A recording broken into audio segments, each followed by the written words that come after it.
Assalamualaikum warahmatullahi wabarakatuh. Alhamdulillahi rabbil alamin. Wassalatu wassalamu ala Sayyidina Muhammadin ashrafil anbiya'i wal mursalin wa ala alihi wa sahbihi ajma'in. Allahumma rabbana lakal hamdu kama yanbaghi li jalali wajhika wa 'azimi sultanik. Bismillah.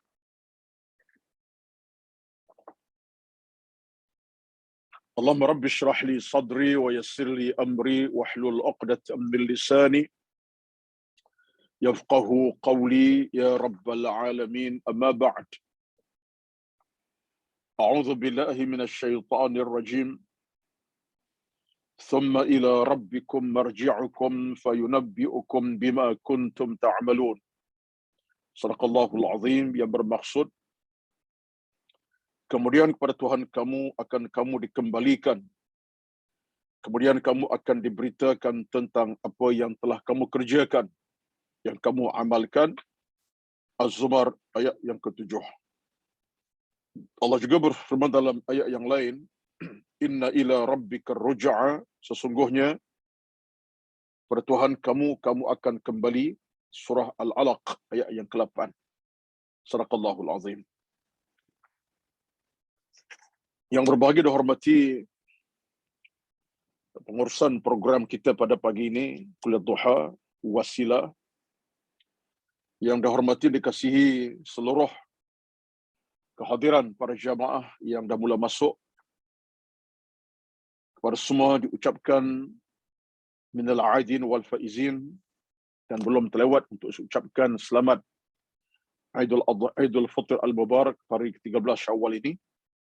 Mudah-mudahan Allah Subhanahu wa taala sentiasa merahmati dan memberkati amalan kita, khasnya sepanjang bulan Ramadan yang lalu, dan menjadi pemangkin kepada kehidupan kita pada bulan-bulan mendatang dengan izin Allah Subhanahu wa taala.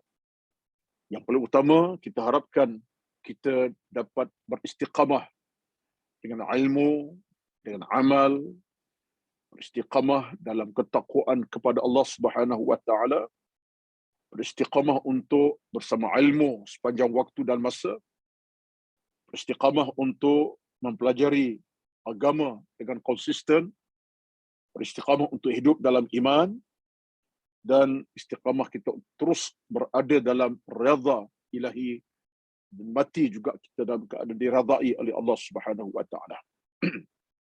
Itu harapan kita. Justru kepada semua saya ucapkan salam Syawal, salam Aid Al-Fitr. Mudah-mudahan Allah kabulkan apa sahaja amalan kita sepanjang Ramadan yang lalu, dan teruskanlah dengan niat yang baik dan niat yang sempurna untuk hari-hari mendatang. Amin, amin, ya rabbal alamin. Itulah harapan kita bersama. Baik, pada pagi ini alhamdulillah kita bertemu kembali untuk kita terus berbicara tentang kitab ataupun buku Hari Tanpa Tarikh. Dan tajuk kita pada pagi ini, tuan-tuan puan-puan, ialah berhimpun di padang mahsyar. Tajuk manusia dibangkitkan pada page 78 telah pun kita bincangkan pada tarikh 2 hari bulan 4 yang lepas, iaitu sehari sebelum daripada Ramadan. Jadi setelah puan berikan kupasan tentang manusia dibangkitkan, kita nak masuk pada tajuk berhimpun di padang mahsyar. Namun begitu, mukadimah awal saya nak kaitkan juga dengan tajuk manusia dibangkitkan, kerana hakikatnya kita tidak akan sama sekali dibiarkan oleh Allah Subhanahu wa taala tanpa dihisab, dihitung oleh Allah di padang mahsyar. Itu kita kena fahami. Batu tajuk kita belum ini adalah manusia dibangkitkan. Bermaksud manusia akan dibangunkan kembali. Kematian, tuan-tuan, sementara sahaja. Satu, dalam hubungan kita dengan mati dan hidup, mana lebih panjang antara mati dan kehidupan? Mana panjang? Mati panjang ke hidup yang panjang? Sebenarnya hidup itu panjang daripada kematian. Kematian tempoh sementara sahaja. Sementara dengan makna bukanlah kita letak angka 2 hari, 3 hari, 3 tahun. Tidak, tapi dihitung dengan, berdikait dengan kehidupan, sebenarnya kehidupan paling panjang daripada kematian. Kerana kehidupan dua. Kehidupan di alam bumi dan kehidupan di alam akhirat nanti. Maka dua kehidupan. Kena faham ya? Al-hayatu hayatan. Kehidupan dua. Satu kehidupan di alam bumi yang ada angkanya yang tersendiri, 70 tahun, 60 tahun, 100 tahun contohnya. Kemudian ada kehidupan yang kedua, iaitu kehidupan selepas alam barzakh ataupun alam barzakh sehingga hari akhirat. Iaitu kehidupan yang tak ada kematian langsung padanya. Jadi kehidupan dua, satu alam bumi, satu alam barzakh sampai ke alam mahsyar selama-lamanya. Adapun kematian hanya satu saja, iaitu kematian selepas kita dimatikan di alam bumi dan belum kita dihidupkan di alam barzakh. Jadi kena faham tu.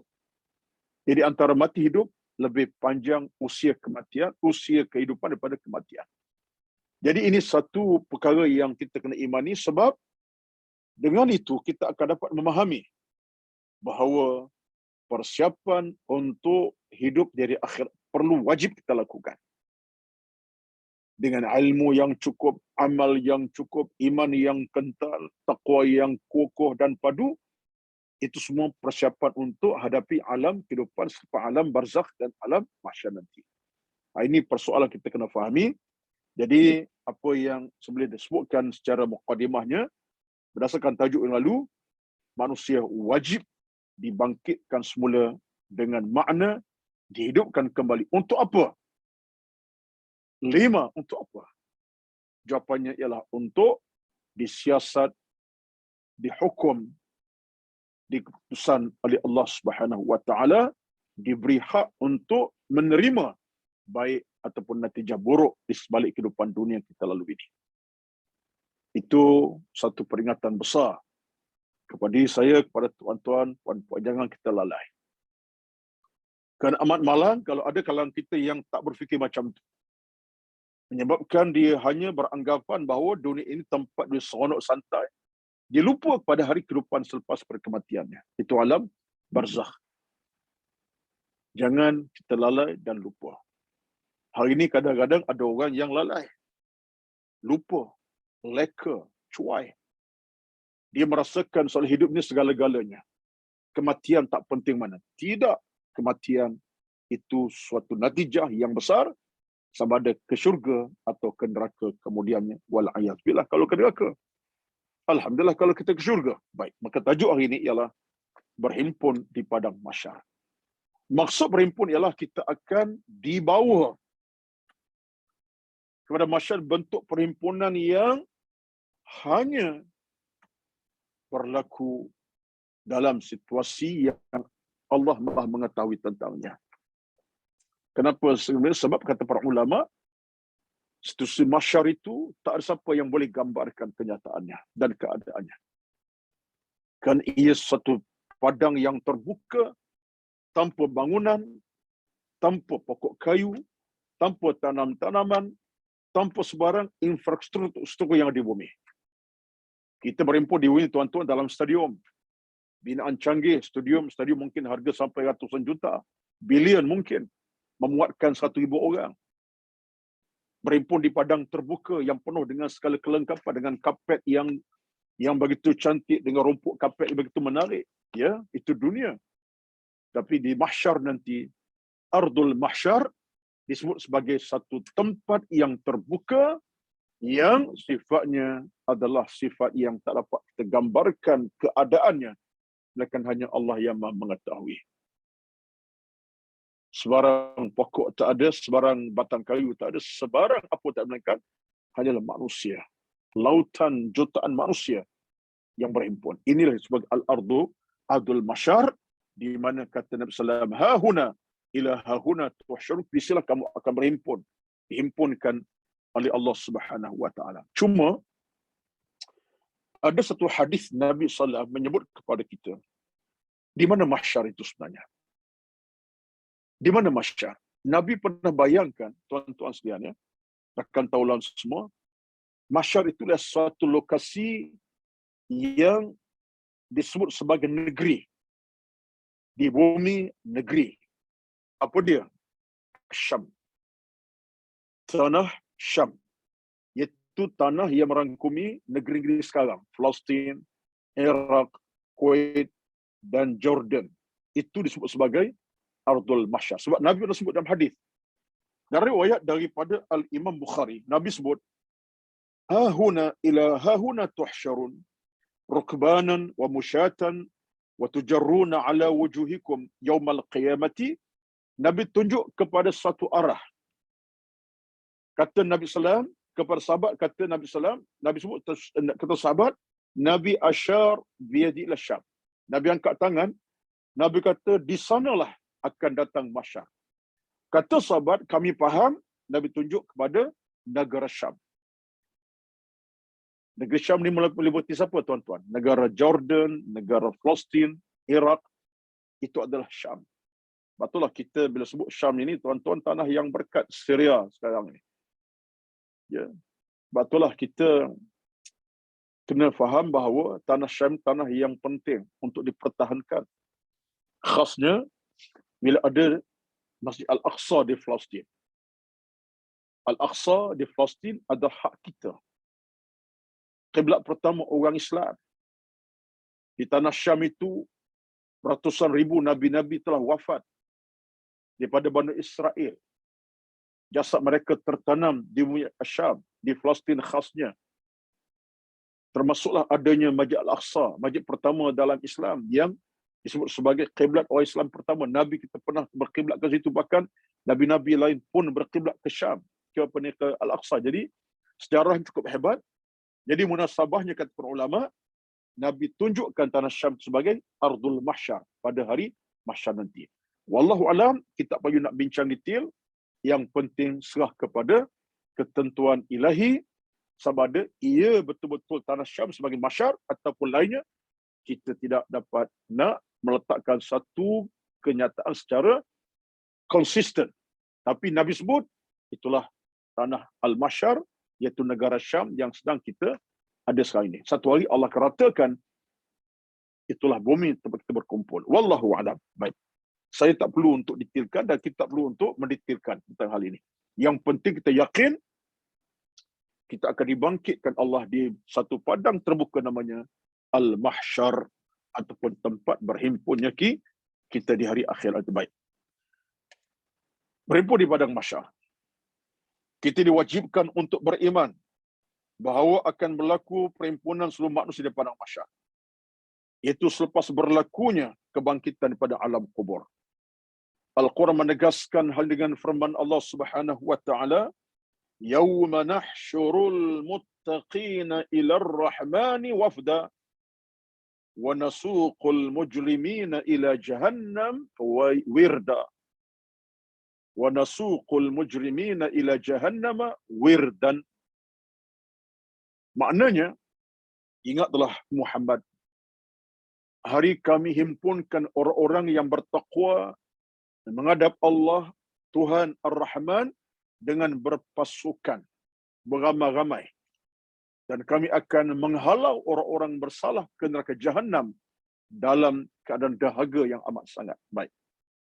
Ayat ini berada dalam surah Maryam, surah ke-19, ayat 56. Saya metik dalil hadis bukan apa. Sebab dalil hadis ini jelas, dalil ayat ini jelas menunjukkan kepada kita tentang perkataan nahsyuru. Mana kami himpunkan. Jadi Allah sebut perkataan jelas kepada kita, yauma nahsyuru, kami himpunkan. Maka datang daripada nahsyuru tadi, mahsyar, tempat berhimpun. Maka ini jelas menunjukkan ada perhimpunan. Jelas Allah nak beritahu tentang ada hari perhimpunan, iaitu dia padang mahsyar. Allah himpunkan siapa?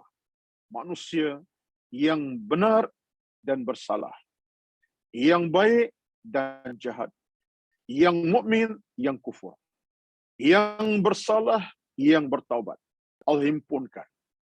Ini menunjuk kepada kita bahawa hari itu semua orang akan dikumpulkan. Tak kira siapa anda, si pesalah yang berdosa, si mukmin bertaubat. Si yang banyak buat maksiat, si yang banyak buat kebaikan. Si mukmin yang bertakwa, si kufur yang ingkar kepada Allah. Semuanya akan mahsyar berhimpun.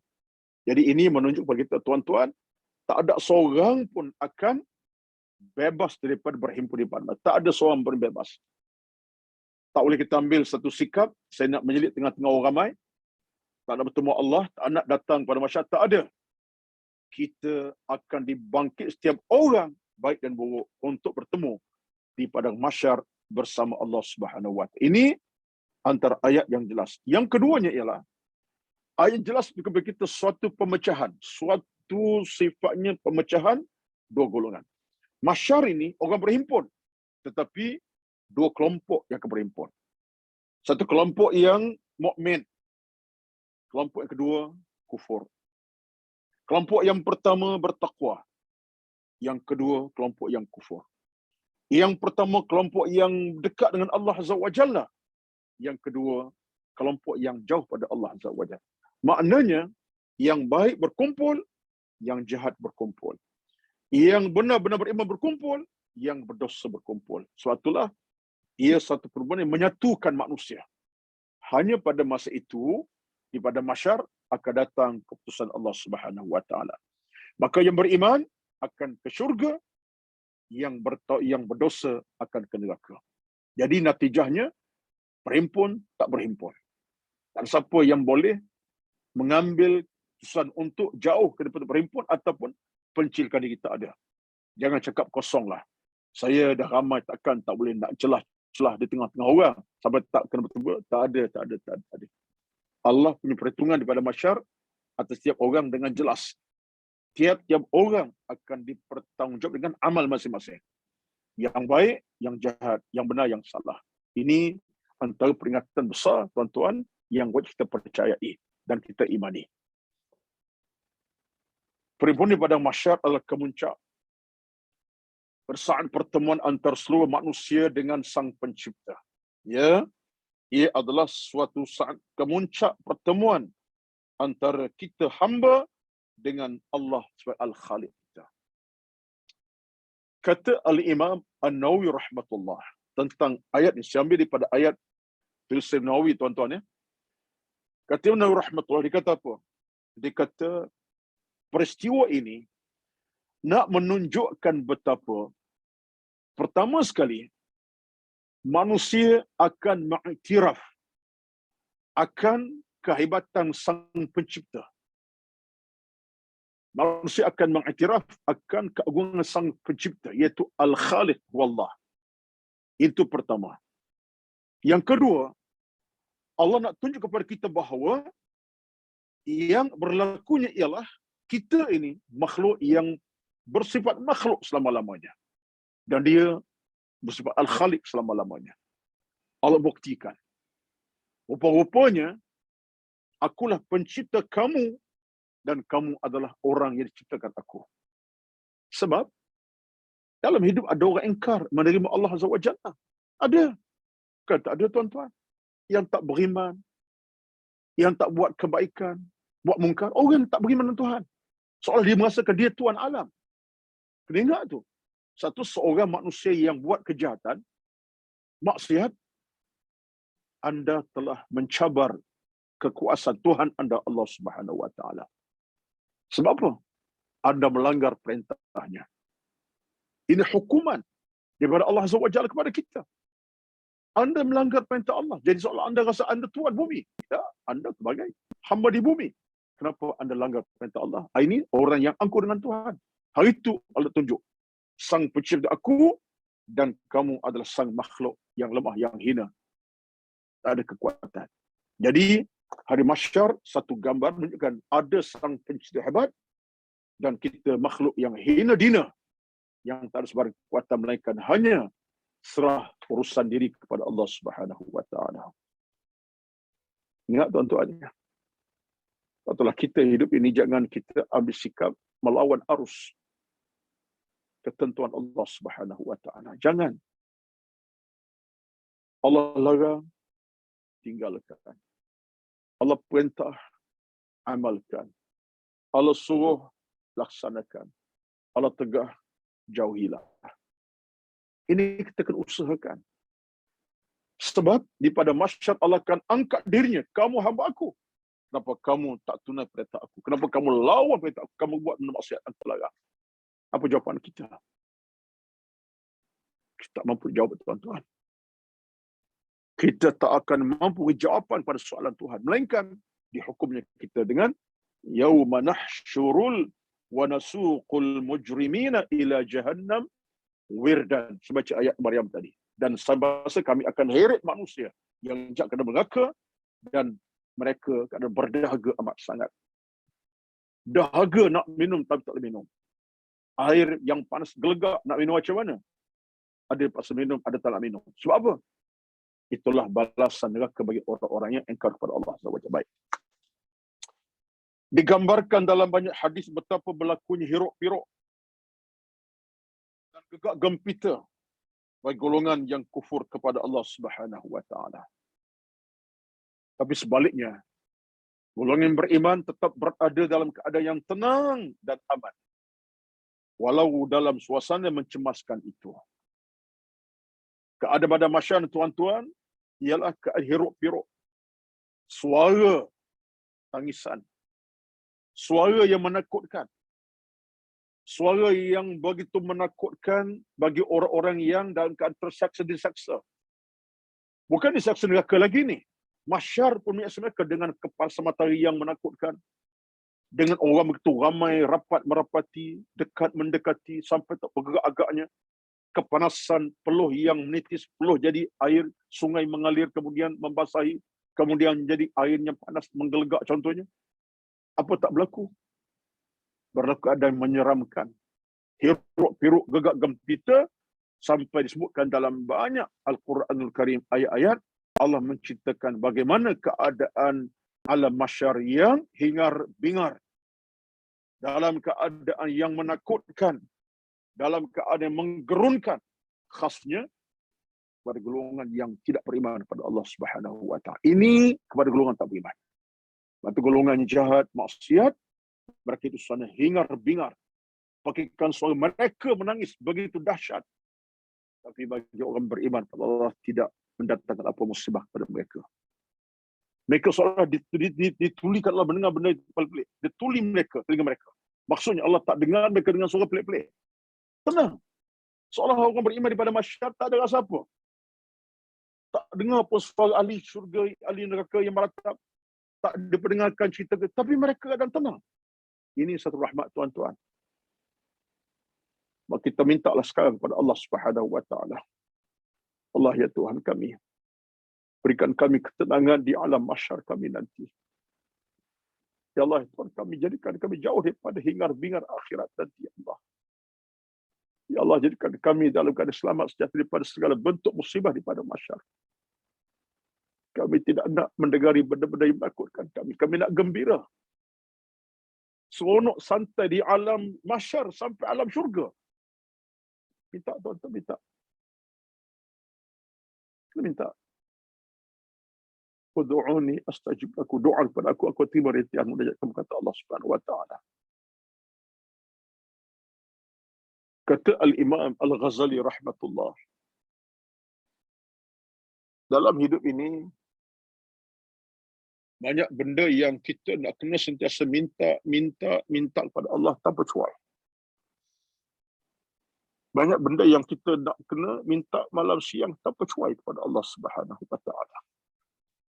Kenapa? Kerana minta dengan Tuhan satu kefarduan. Minta dengan Tuhan satu kewajipan.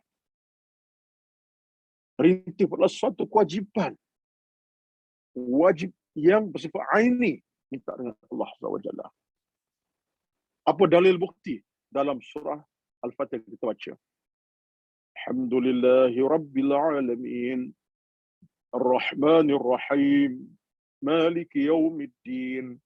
Iyyaka na'budu wa iyyaka nasta'in. Kita baca dalam surah Al-Fatihah. Diulang baca. 17 kali semalam tuan-tuan. Daripada zuhur sampai kepada subuhnya. Kita minta kepada Allah. Iyyaka na'budu. Hanya engkau kami sembah. daripada awal ke hidup sampai kematinya kami. Wa iyyaka nasta'in, hanya engkau tempat kami menadah tangan mohon permohonan permintaan kepada ya Allah. Al-isti'anah, mohon kepada Allah bantuan. Maka ini merupakan satu perkara besar dalam kehidupan seorang Muslim. Jangan cuai, jangan abai. Apalagi saat kita masih walafiat. Falsafah kita dengan agama, tuan-tuan, untuk buat ibadat ketika sihat walafiat. Boleh pergi ke masjid malam siang ketika tubuh sihat walafiat. Boleh derma sedekah di atas nikmat rezeki Tuhan bagi ketika sihat walafiat.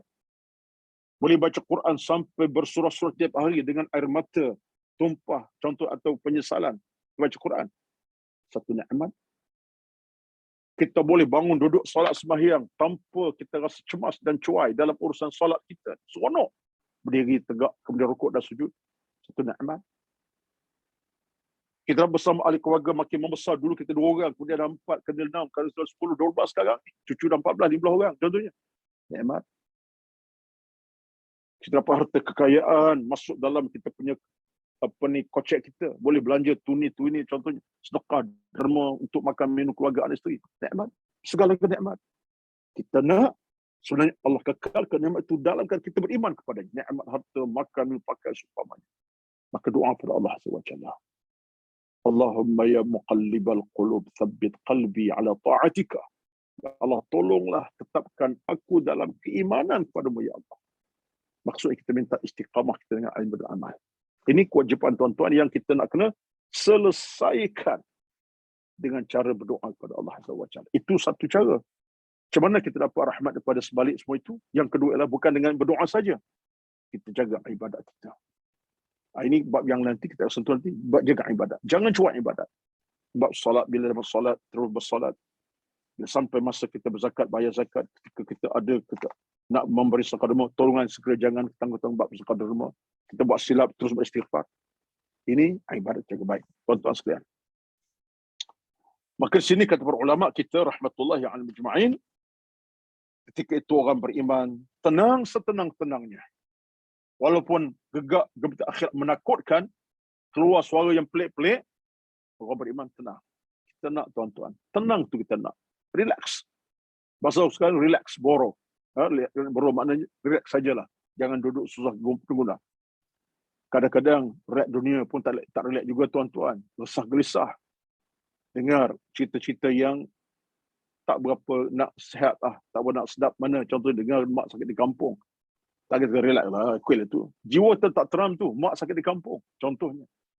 Tetapi di akhir nanti, tenang sungguh-sungguh. Sebab apa? Tak ada musibah.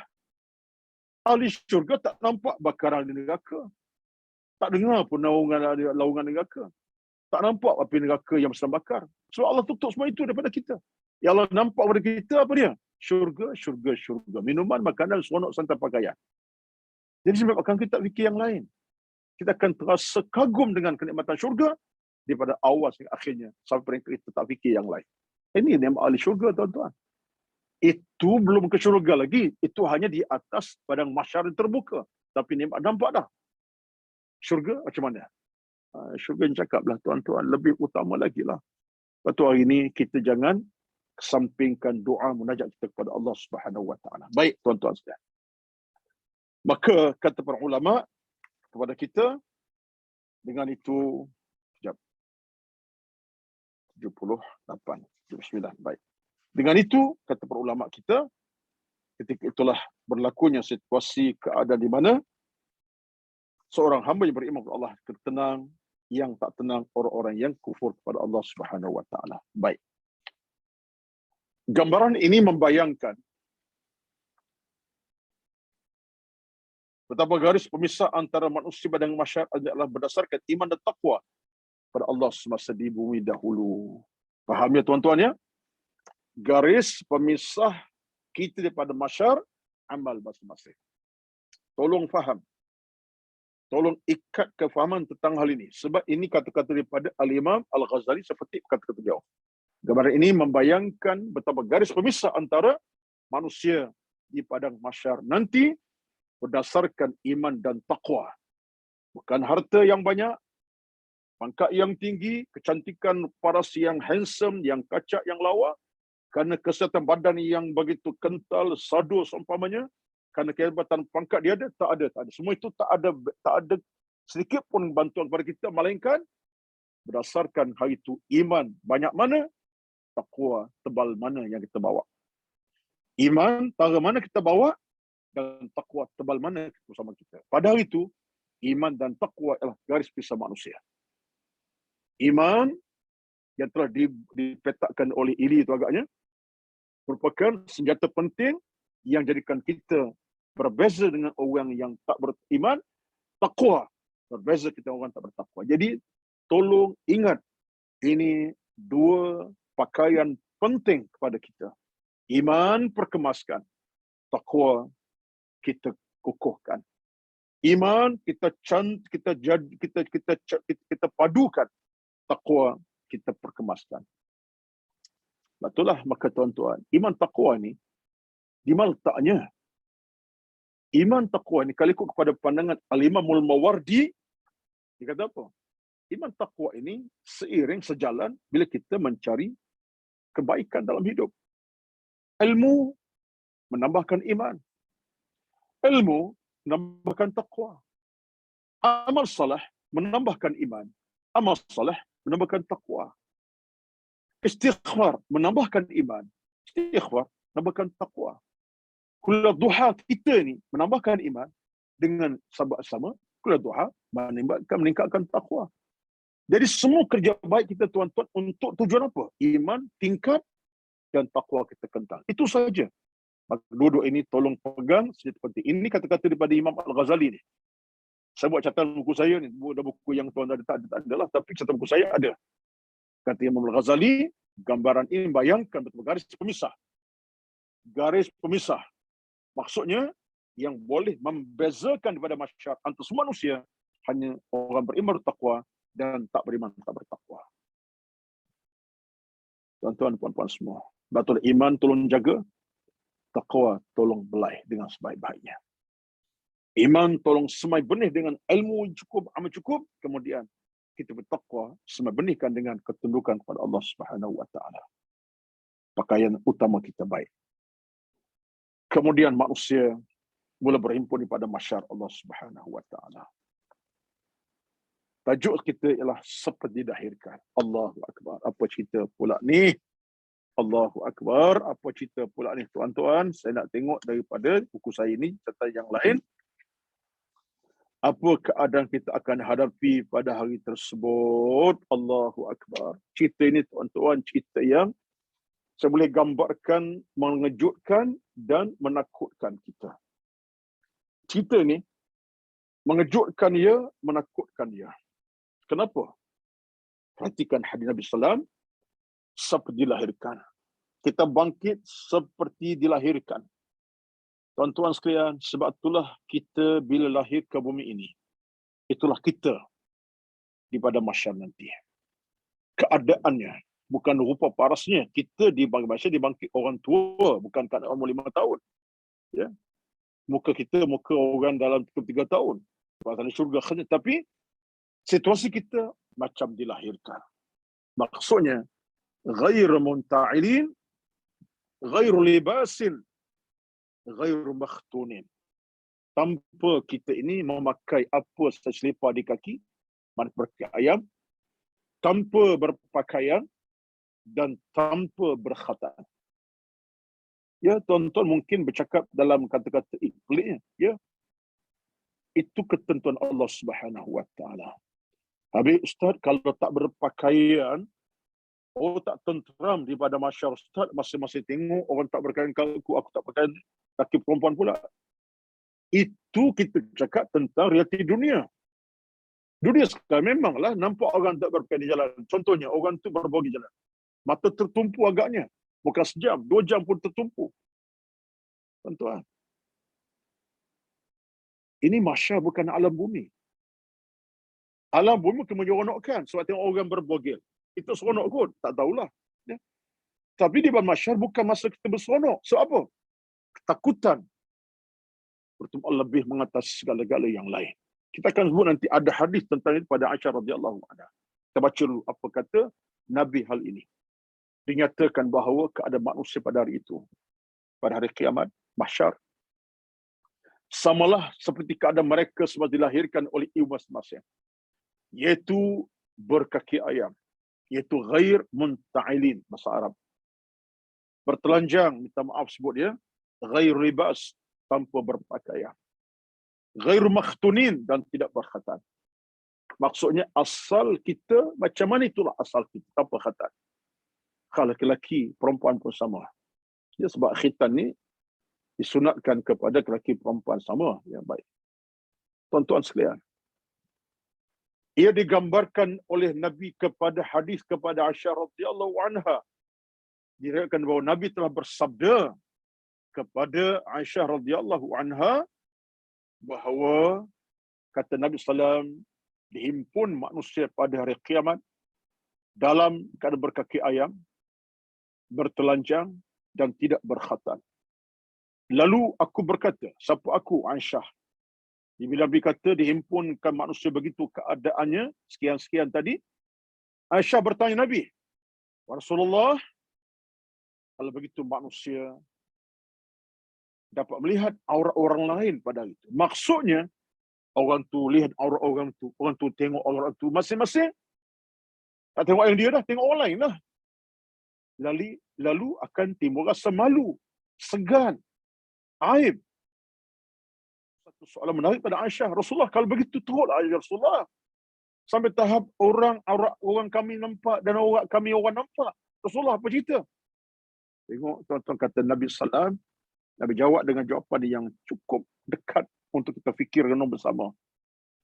Sebab hari itu dahsyat situasinya, bukan lagi kita nak tengok orang, tapi kita hanya nak beli kita selamat tidak aku hari ini. Aku bahagia tidak hari ini. Celaka tidak aku hari ini. Kata Nabi kepada Aisyah, wahai Aisyah, kata Nabi, urusan pada hari itu lebih dahsyat daripada melihat seorang akan aurat orang lain. Innal amra ashad min dhalika min yara ahadun ila ghairihi. Hadis Imam Muslim. Hadis sahih tuan-tuan. Kata Nabi Aisyah, sebenarnya suasana hari itu, kedahsyatan hari akhirat, situasi yang menakutkan itu lebih dahsyat daripada nak tengok orang lain punya aurat. Maksudnya, seolah macam inilah tuan-tuan, kita tegak tu, berdiri sampai tak ada masa nak paling pada orang lain. Tegaknya kita menuju mata kita kepada depan kita, tanpa nak tengok kerana kita ada apa dah. Tak tengok ke bawah, tak ada. Melainkan tegak berdiri, menanti saat apa jawapannya nanti si Allah SWT. Aku selamat, aku celaka. Aku bahagia, aku akan gagal. Syurga menanti, neraka ke aku akhirnya. Fikiran kita, seolah kata Nabi, fokus kepada situasi menakutkan itu. Tuan-tuan sekalian, seolah-olahnya daripada otak pemikiran kita hari itu, tak fikir orang dah. Selamat ke tidak? Ini kata para ulama sesuai dengan ayat dalam Quran. Bila Allah sebut itu ayat yang sering kita baca, yauma yafirrul mar'u min akhihi wa ummihi wa abihi wa sahibati wa bani. Hari itu seorang ayah tak kenal anak kandung. Seorang ibu tak kenal anak kandung. Seorang abang tak kenal adik kandung. Tak kenal. Padahal sepatut secara fizikalnya, mana mungkin anak tak kenal ayah kandungnya. Secara normalnya, mana mungkin ibu tak kenal anak kandung yang dia pernah lahirkan, pelihara dan beri segala-galanya. Mana mungkin seorang abang tak kenal adik kandung yang hidup bersama puluhan tahun, yang bermakan bersama dalam usia mereka masa kecil, bergurau senda bersama, kenal watak sikap. Tapi dahsyatan itu sampai tahap apa kata Allah? Tak kenal. Maknanya, ayat ini jelas memberikan kepada kita situasi yang begitu menakutkan sampai tahap dah tak kenal orang itu sebagai anak sendiri, bapa sendiri. Makna apa tuan-tuan? Maknanya tak ada masa nak tengok orang lain punya aurat dan keaiban. Tak ada masa dah.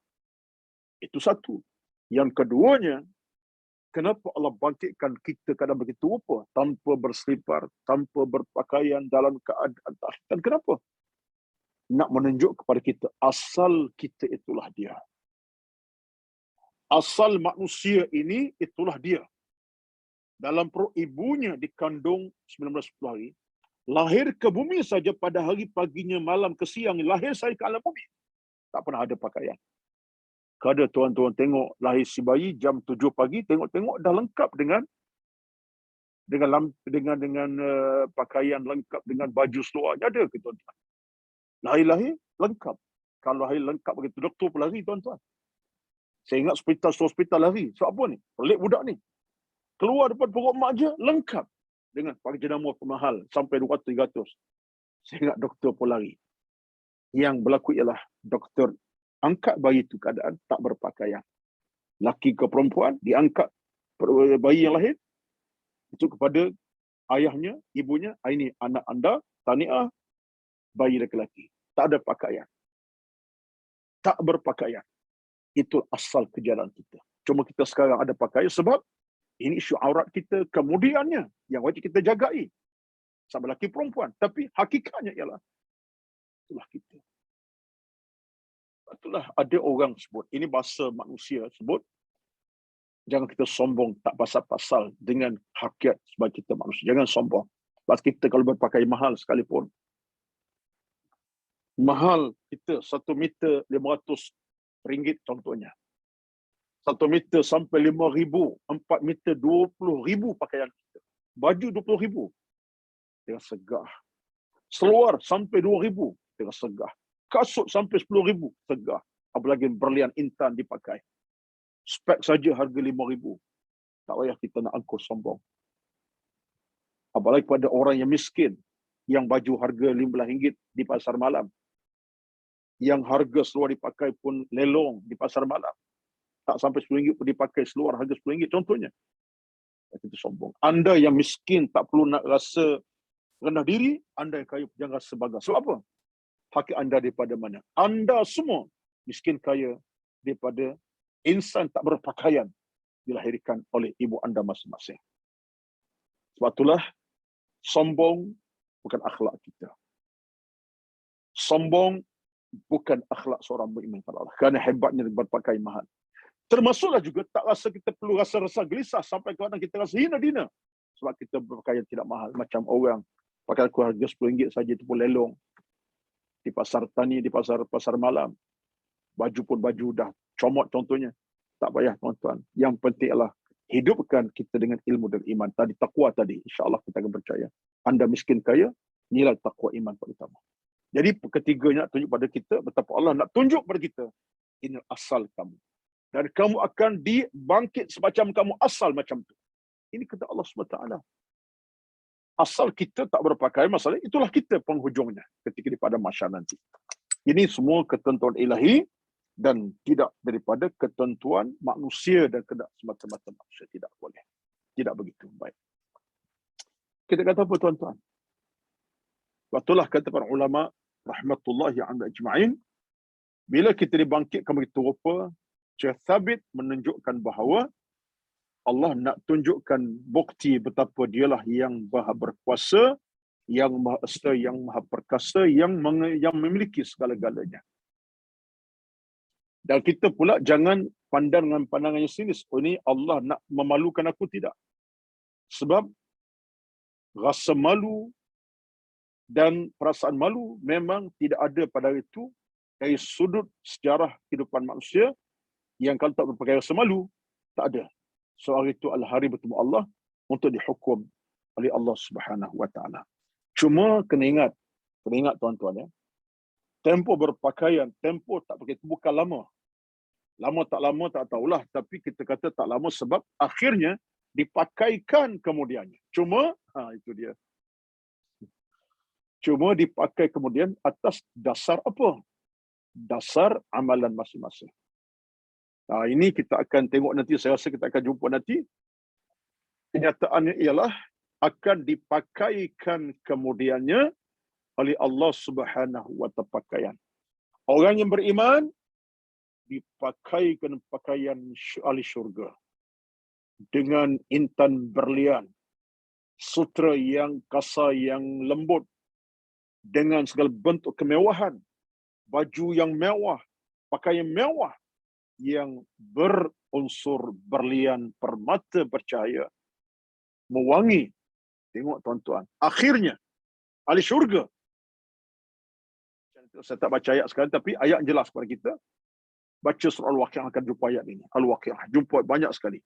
Dipakai dengan libasun harir, pakaian yang sutra sifatnya. Lembut amat sangat, bahkan keras pun tetap cantik dan menawan. Dengan keadaan gemerlipan pakaian itu, jangan cakap, bercahaya, kasut dan seumpamanya. Itu ahli syurga. Dipakai kemudian mewah. Tapi ingat, ini yang menakutkan kita. Dipakaikan kepada ahli neraka dengan kalungan-kalungan daripada ahli neraka yang menyala-nyala. Dikalungkan api neraka. Dipakai pakaian, dipakai kasut api neraka. Makna api neraka berbentuk pakaian. Berbentuk pakaian. Baju tapi api. Kasut api. Dikalung di leher api. Tapi pakaian. Siapa punya ni? Ahli neraka Allah Subhanahu Wa Taala. Ini kedahsyatan. Arti keadaan tak beraurat tadi, aurat yang tak tertutup tadi, tempohnya pada masa itu saja. Bila ada ketusan keluar, kamu ahli syurga. Yang dipakaikan adalah pakaian bercahaya, baik baju seluar dan segala-galanya. Kalau kamu ahli neraka, dipakai pakaian neraka, keadaan menyusahkan. Minum air pun daripada air yang panas, membakar, menggelegak. Berduri tajam, pokok-pokok dan buah dimakan. Ini tuan-tuan sekalian, satu perkara yang kita tidak harap berlaku pada kita lah. Kita nak berdoa kepada Allah Azza wa Jalla malam siang, dipakaikan libasun harirun, thiyabus sunduqin wa istabraq, dengan baju yang indah, menawan, bercahaya, berkemerlipat. Itu harapan kita. Seronok, santai, sungguh-sungguh seronok dan bahagia mewangi. Kita tidak nak dipakai kepada ahli neraka nanti dalam keadaan pakaian neraka membakar-bakar. Ini harapan kita doa kepada Allah Subhanahu Wa Taala. Allahumma ja'alna min ahli al-jannati. Allahumma ja'alna min ahli al-jannah. Ya Allah, jadikan kami ahli syurga ya Allah. Wa najjina minan nar, dan jauhkan kami dari neraka Allah Subhanahu Wa Taala.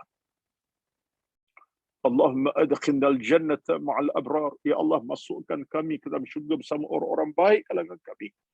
Wa najjina min azabin nar, dan tolong jauhkan kami dari azab neraka.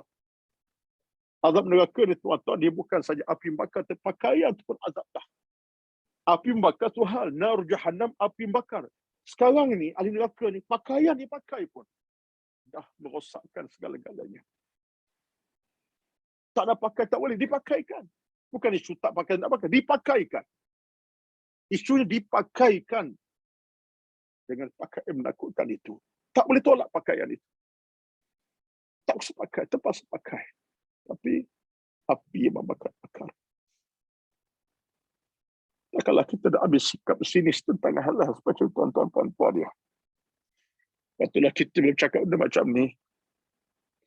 Air mata mana yang tak tumpah, di mana yang tak takut, di mana yang tak terasa tenteram tuan-tuan. Saya bercakap bukanlah bercakap kosong. Saya lebih terasa sebab saya baca. Tak ceramah, saya baca kitab-kitab tu depan saya, 2-3 kitab yang sediakan teks rujukan. 3-4 buku dah saja rujukan tentang bacaan hari kiamat. Payah ada macam-macam. Lebih terasa. Kita doa pada Allah Azza wa Jalla, dan alhamdulillah kita al syurga kepada neraka. Amin ya rabbal alamin.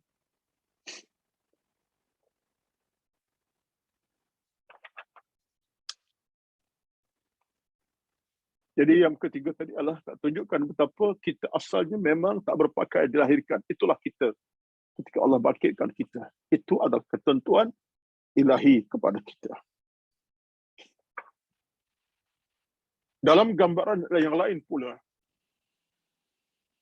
keadaan padang mahsyar amat menakutkan, dan berkhabaran tentangnya ditegaskan Nabi dalam hadis yang sahih.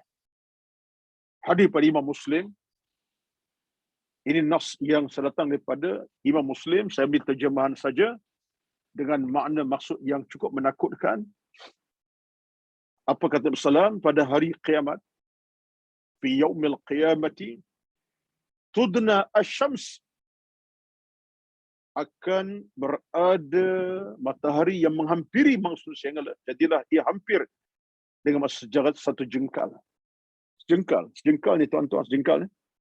Sejengkal ni kalau kita tengok dalam ukuran ukuran pembaris ini, makna dalam setengah inci lebih. Setengah kaki lebih je. 6 inci, sekitar 6 inci, 7 inci saja sejengkal. Jengkal tu kita ambil yang jari tengah lah ya. Dalam sekitar 7 inci saja. Itu kalau kita kepada pembaris yang ruler yang ada inilah.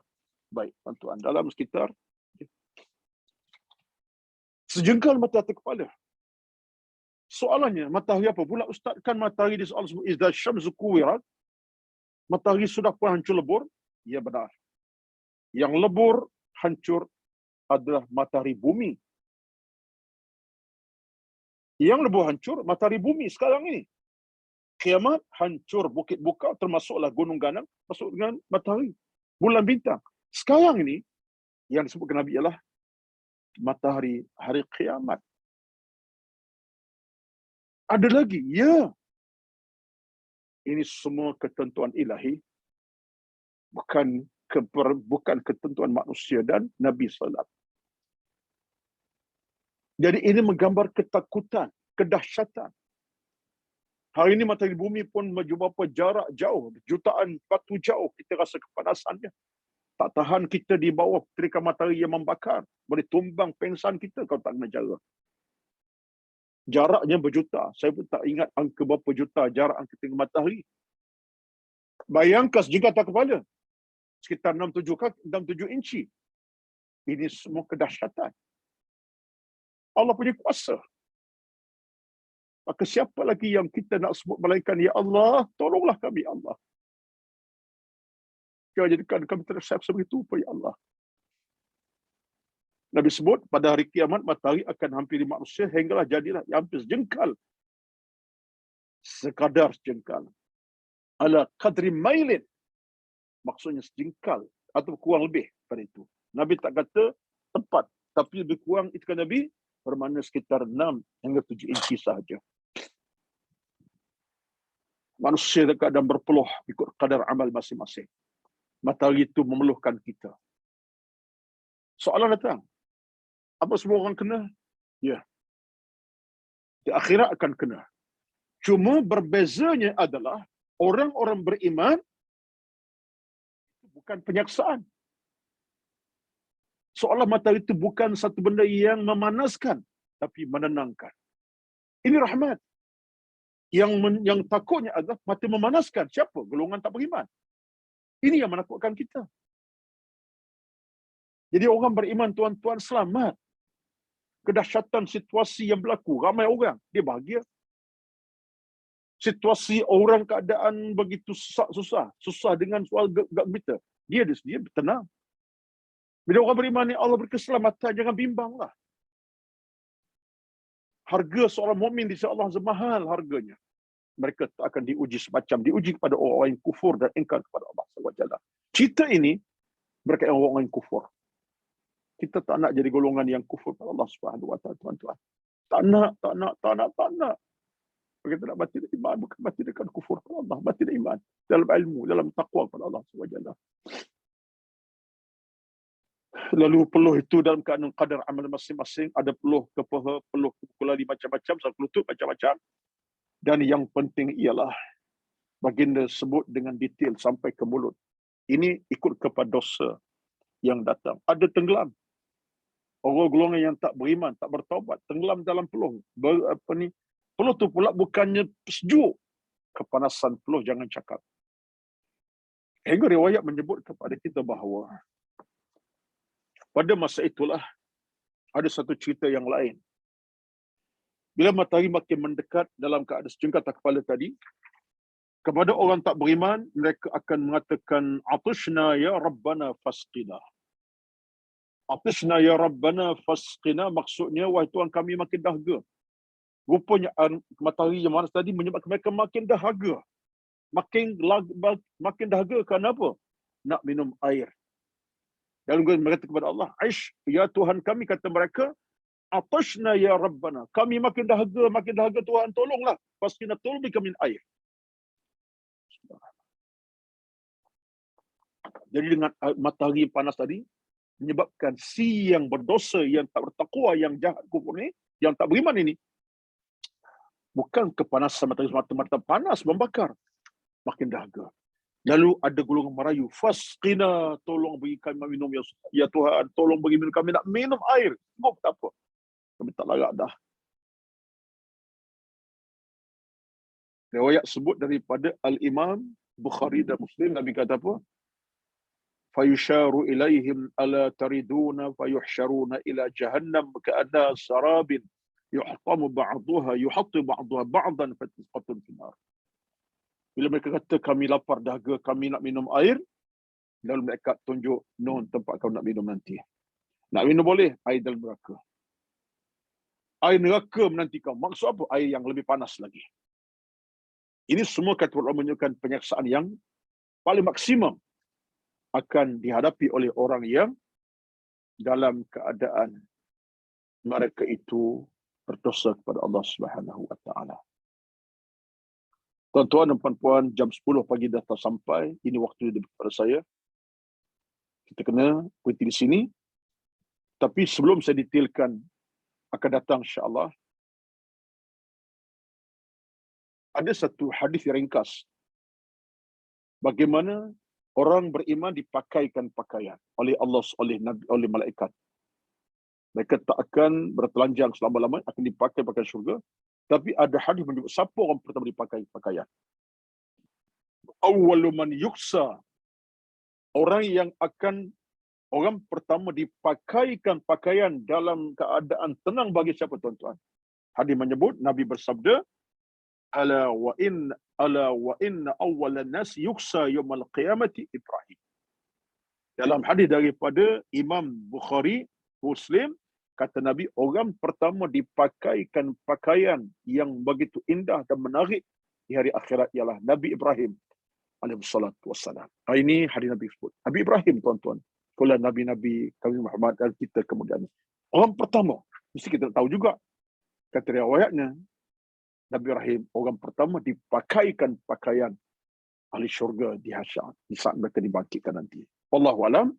Itulah kelebihan Nabi Ibrahim alaihissalatu wassalam. Tuan-tuan, puan-puan semua, mudah-mudahan Allah Subhanahu wa taala berikan kita rezeki kebaikan, keselamatan, keamanan, keimanan insya-Allah, dan apa kita bincang pada hari ini anggap sebagai peringatan bersama demi untuk kita mencari meraih redha Allah Subhanahu wa taala yang berkekalan. Itulah harapan kita kepada kita semua, kerana kita nak Allah beri kejayaan, bukan kegagalan. Allah berikan kita keamanan, bukan kekecewaan, dan syurga, bukan neraka di pada mahsyar. Wallahu a'lam. Telah sekadar pertemuan kita pada hari ini. Bertemu lagi insya-Allah akan datang bila tarikh diumumkan. Cuma untuk makluman, saya tidak dapat bersamalah 21 hari bulan, dan Ili mungkin ada makluman sebab saya akan bertolak ke Mekah untuk umrah Syawal ini pada hari Rabu lusa 18 Mei, lusa Rabu, insya-Allah lusa lebih kurang Rabu 18 Mei, akan di Mekah selama 12 hari sampai 30 Mei. Jadi untuk akan datang, masa kita cari masa yang lain, bulan Jun insya-Allah akan dimaklumkan ini insya-Allah. Puan ini, terus sekadar doakan saya, mudah-mudahan musafir saya ke Mekah pergi dan balik dengan selamat. Saya akan bawa doa untuk tuan-tuan semua. Mudah-mudahan semua dan rahmat Allah Subhanahu wa taala. Sekian. Assalamualaikum warahmatullahi wabarakatuh. Jazakallah Ustaz. Amin, amin. Terima kasih Ustaz. Doakan saya dapat Sama-sama. pergi haji tahun ni insya-Allah. Amin, amin, amin, insya-Allah. Okay, Amin. amin. Ada soalan agak ni. Tak ada soalan tu, insya-Allah. Semua nak raya tu. Salam Ustaz, doakan saya Ustaz. Amin, amin, insya-Allah. Amin, amin. Saya doakan. Saya doakan semua yang hadir dan wasilah program, insya-Allah. Terima kasih Amin. Ustaz. Terima kasih Ustaz. Assalamualaikum semua. Sebelum kita akhir Waalaikumsalam warahmatullahi wabarakatuh. Terima kasih Ustaz. Sama. Doa. Ustaz, terima kasih. Okay, sama ini. InsyaAllah. Okay. InsyaAllah jumpa lagi. Assalamualaikum warahmatullahi wabarakatuh.